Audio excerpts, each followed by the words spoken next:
अभी तक हम किताबों में पढ़ते आ रहे हैं कि आमेर के राजा भारमल ने अपनी पुत्री जोधा की शादी मुगल शासक अकबर के साथ की थी। जोधा अकबर की 5 पत्नियों में प्रमुख थी। जोधा और अकबर के पुत्र सलीम जहांगीर के बारे में भी इतिहास में पढ़ाया जाता रहा, लेकिन राज्यपाल हरिभाऊ बांगड़े ने इन सब बातों को झूठा बताया है। राज्यपाल ने महाराणा प्रताप की वीरता के बारे में बताने के साथ ही जोधा और अकबर को लेकर भी बड़ी बात कही है। उन्होंने कहा कि आमेर के शासक की पुत्री और अकबर का विवाह हुआ ही नहीं था।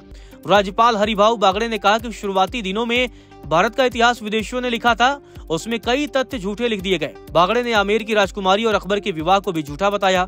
उन्होंने कहा कि अकबर की आत्मकथा अकबरनामा में इस विवाह का कोई जिक्र नहीं है।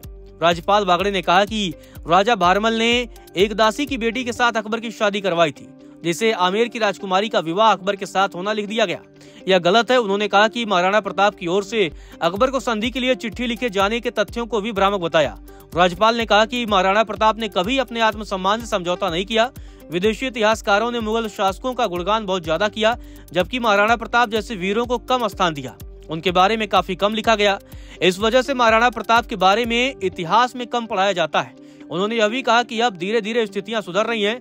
नई राष्ट्रीय शिक्षा नीति में काफी सुधार किया जा रहा है, जिससे नई पीढ़ी के युवाओं को अपनी संस्कृति और गौरवशाली इतिहास के बारे में जानने का अवसर मिलेगा।